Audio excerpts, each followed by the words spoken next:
40နောက်ပိုင်းနဲ့တွေးမဆုံးခင်တဲ့ဘလိုမျိုးပြုတ်မှုနေထိုင်သင့်လဲဆိုပြီးတော့မှမိကွန်းလေးတွေလာမေးကြတယ်ပေါ့နော်အဲ့တော့အသက်40မှာဘဝစတယ်ဆိုတဲ့အမျိုးသမီးတွေရဲ့ခံယူချက်ကိုပြောပြပေးမယ်ပေါ့နော်အဲ့တော့အမျိုးသမီးတွေကအသက်40နောက်ပိုင်းဆိုလို့ရှိရင်ဘဝစတယ်လို့ဘာလို့ပြောရလဲဆိုလို့ရှိရင်အသက်40နောက်ပိုင်းမှာဆိုလို့ရှိရင်အမျိုးသမီးတွေရဲ့မဟော်မုန်းတွေဖြစ်တဲ့ estrogen ဟော်မုန်းတွေကအော်တိုထိုးကျသွားပြီပေါ့နော်အသက်40မှာမဟုတ်ဘူးနော်အသက်30နောက်ပိုင်းဆိုလို့ရှိရင်ပဲအမျိုးသမီးတွေရဲ့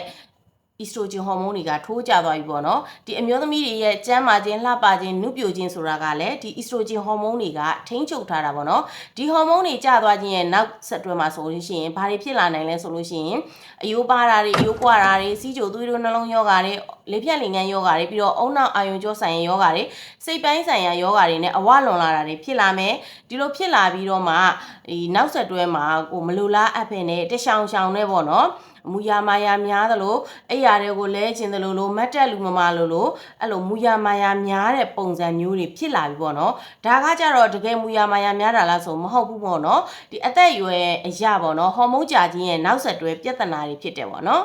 အထူးသဖြင့်ဆိုလို့ရှိရင်အသက်45ကနေ55အမျိုးသမီးတွေဆိုလို့ရှိရင်အဲ့ဒီအသက်အရွယ်မှာပို့ပြီးတော့မှဂယုစိုက်တဲ့နဲ့ဒီအသက်အရွယ်မှာဒါပုံမှန်ယာတီတွေးဆုံးချိန်ပေါ့နော်တချို့အမျိုးသမီးတွေဆိုရင်သူ့ထက်စောတာရှိမယ်တချို့အမျိုးသမီးတွေဆိုရင်နောက်ကျတာရှိမယ်ပေါ့နော်တယောက်နဲ့တယောက်ကတော့မတူဘူးပေါ့နော်ကိုယ့်ရဲ့ဟော်မုန်းတုံ့ပြန်မှုအားပေါ်မှာမူတည်ပြီးတော့မှကွာခြားသွားလိမ့်မယ်ပေါ့နော်အဲ့တော့အမျိုးသမီးတွေကဒီလိုအသက်အရွယ်မျိုးရောက်လာပြီဆိုလို့ရှိရင်ကိုယ့်ရဲ့အစားအသောက်နေထိုင်တွေကိုပြုပြင်ရမယ်ကိုယ့်ရဲ့ lifestyle တွေကိုချင်းရမယ်ပေါ့နော်ကိုနေနေကြပုံစံမှာကျန်းမာတဲ့ lifestyle မဟုတ်ဘူးဆိုလို့ရှိရင်ကျန်းမာစေမယ့် lifestyle လေးကိုဒါအလေးအကျင့်လေးဖြစ်အောင်လုပ်ပြီးတော့ပြောင်းပေးရမယ်ပေါ့နော်နောက်တစ်ခုကကြတော့ကိုဒီဟော်မုန်းတွေကြာခြင်းကြောင့်ဖြစ်လာတာဖြစ်တဲ့အတွက်ကြောင့်မလို့ဒီဟော်မုန်းတွေကိုပြန်လည်ညီညွတ်ဖို့အတွက်ကိုကဟော်မုန်းပြည့်မဲ့အစားအစာတွေစားပေးရမယ်ပြီးလို့ရှိရင်ဒီဟော်မုန်းဖြစ်ဆွတ်စာတွေပေါ့နော်ဒီမဟော်မုန်းကို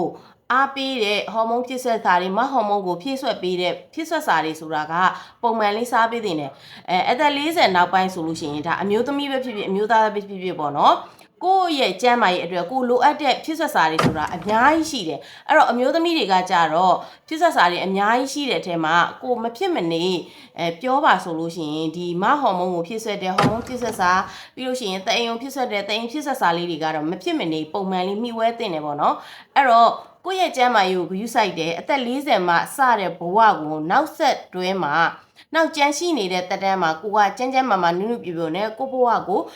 အောင်မြင်ခြင်းနဲ့ပြီးတော့တွေးဆုံးကိုင်လက္ခဏာတွေကိုမခံစားခြင်းဘူးတွေးဆုံးကောင်းခြင်းနဲ့အောင်မြင်စွာကြော်ဖြတ်ခြင်းနဲ့ဆိုလို့ရှိရင်ဆ iam ရဲ့ bio မှာတင်ထားတဲ့ Viber နံပါတ် TikTok CV ဒါမှမဟုတ် Peace Messenger မှာလာပြီးတော့မှတိုင်ပင်ဆွေးနွေးပြီးတော့ဖြစ်ဆက်စာ